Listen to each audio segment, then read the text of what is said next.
최근에 삼성전자 경영 상황이 안 좋다는 사실은 투자자뿐만 아니라 대한민국 국민이라면 모두 아는 지경까지 왔습니다. 과거에 삼성전자가 가져왔던 반도체 1위 타이틀이 황제 타이틀이 사라졌구나 이 생각이 들었습니다. 삼성전자가 부진한 사이에 이제 하이닉스가 너무 사업을 잘하고 있어요.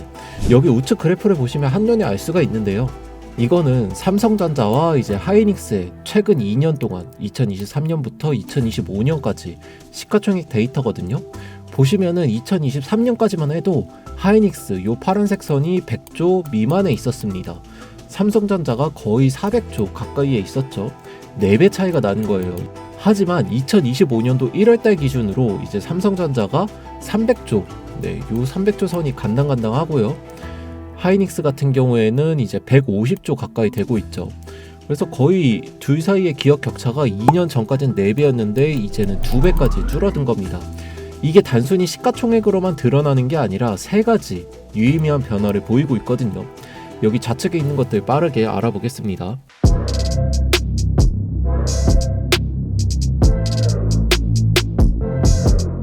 먼저 첫 번째로 삼성전자 창립 이래 최초로 삼성전자의 영업이익이 SK 하이닉스에게 추월당합니다.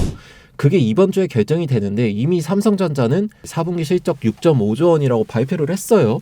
그런데 SK 하이닉스는 애널리스트들이 4분기에 8조 원 영업이익을 낼 거라고 예상을 하고 있습니다. 여기서 격차가 1.5조 원이 나잖아요.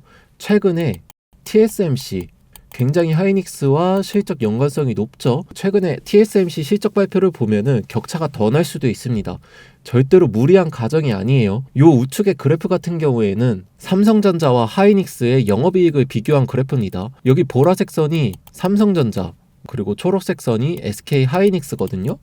근데 보시면은 보라색 선이 항상 위에 있었어요. 2016년도부터 최근 10년 동안 단 한 번도 삼성전자가 밀린 적이 없습니다. 그런데 이번에 SK 하이닉스 실적 컨센서스를 여기 위에 점으로 딱 찍잖아요. 요 8조 원 컨센서스를 찍으면은 보라색 선보다 처음으로 위쪽으로 올라가게 됩니다. 여러분, 시가총액은 기업의 규모를 의미하고 기업의 규모는 회사가 돈을 얼마나 잘 버는지에 따라서 달라지잖아요. 이번에 최초로 기업 이익이 역전이 되는 겁니다. 그리고 SK 하이닉스는 회사 내부적으로도 신기록을 세우는 겁니다. 과거 반도체 사이클에서 단 한 번도 정말 단 한 번도 요 8조 원을 달성해 본 적이 없어요. 매우 중요한 포인트고요. 다음에 두 번째로 삼성전자의 엔비디아 납품이 계속 딜레이되고 있다는 겁니다. 여기 기사에서는 이제 25년도 하반기 뭐 하반기라고 해봤자 이제 반년 넘게 남은 거죠. 근데 이제는 이것도 못 믿어요. 왜냐면 2024년도에 이미 수많은 투자자들이 희망 고문을 해놨습니다. 이 삼성전자 HBM 납품 가지고 엄청나게 희망 고문을 했단 말이에요. 물론 엄밀하게 말해서 이제 HBM을 이미 납품하고 있긴 해요. 근데 중요한 거는 가장 최신 버전, 가장 성능 좋고 비싼 HBM을 납품할 수 있는가의 문제인데 그 물량을 지금 하이닉스가 다 하고 있잖아요. 여기서 영업이익 격차가 최초로 역전되려고 하는 건데요. 이게 딜레이 되면 될수록 삼성전자는 AI 혁명에서 뒤처지고 SK 하이닉스와 격차를 좁혀나갈 수밖에 없습니다. 그러다가 어느 순간 지금은 이제 영업이익에서 역전이 당했지만 기업 규모에서 역전당할 수가 있겠죠. 마지막으로 삼성전자 차트인데요. 미리 말씀드리지만 저는 차트 만능론자가 아닙니다. 다만 차트 움직임의 유의미한 자리를 이탈을 하는지 돌파하는지 파악하는 것은 중요하다고 생각을 하는데요. 화면에 보고 계시는 이 차트는 삼성전자의 2015년도부터 2025년도까지 10년치 차트입니다. 보시면 2016년도 그리고 2019년도 다음으로 2020년도 코로나 때 그리고 2022년도 반도체 업황 부진 때마저도 다 한 번, 두 번, 세 번, 네 번 다 지지받았던 때예요. 이 선이 요 하반기 때 2024년도 하반기에 이탈을 했습니다. 전 이걸 보고 든 생각이 과거에 삼성전자가 가져왔던 반도체 1위 타이틀이 황제 타이틀이 사라졌구나 이 생각이 들었습니다. 투자 공부를 조금이라도 하신 분들은 알고 계시겠지만 모든 산업의 1위에는 프리미엄이 붙습니다.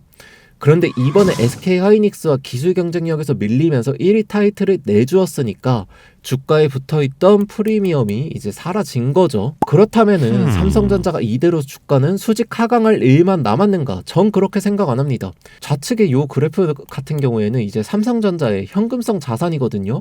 2021년도에 40조 원부터 해서 2023년도에 70조 원, 그리고 이게 2024년도 3분기에 43조 원까지 하락합니다. 이게 2024년도 3분기 기준으로 많이 소진해서 43조 원이나 남아있고요. 기타 자산 빼고 순수한 현금만 43조입니다. 부자는 망해도 3대가 부자라고, 삼성전자가 그동안 영업 잘해가지고 모아둔 돈 이제 주주한테 안 주고 열심히 곳간에 쌓아두었잖아요. 이 현금으로 이제 새로운 영역에 투자를 하고 있죠. 최근에 이제 로봇 쪽에 또 많이 투자를 하고 있죠. 레인보우 로보틱스 콜옵션 행사하고 더 신경 쓰겠다라고 했으니까요. 그래서 주가에 반등 여력은 충분히 있다고 생각을 합니다. 하지만 반도체 1위 프리미엄을 빼앗겼으니까 중장기적인 관점에서 반도체 1위 타이틀을 하이닉스한테서 뺏어 오기 전까지는 상단이 막혀있다, 이렇게 보고 있습니다. 반면에 SK 하이닉스는 영업이익, 요번에 또 신기록을 갱신하죠. 요 우측의 그래프가 영업이익 그래프인데 쭉 보시면은 이미 3분기 때 신기록을 달성했고, 요번에는 여기 그래프를 뚫고 여기까지, 여기 위쪽까지 올라갑니다. 그러면은 주가는 또 상단이 열릴 수가 있겠죠. 그래서 이걸 통해서 말씀드리고 싶은 내용은, 삼성전자가 싸다고 매수한다? 틀린 건 아닙니다. 가치 평가해보면은 지금 매수해도 엄청나게 크게 손해볼 만한 위치는 아닌 것 같아요. 하지만 이제 SK 하이닉스가 너무 잘하는데 정교 1등에 투자하면 될 거를 굳이 2등에 투자해야 하는가, 이 부분에 대해서 생각해 볼 필요가 있어 보입니다. 시청해 주셔서 감사합니다.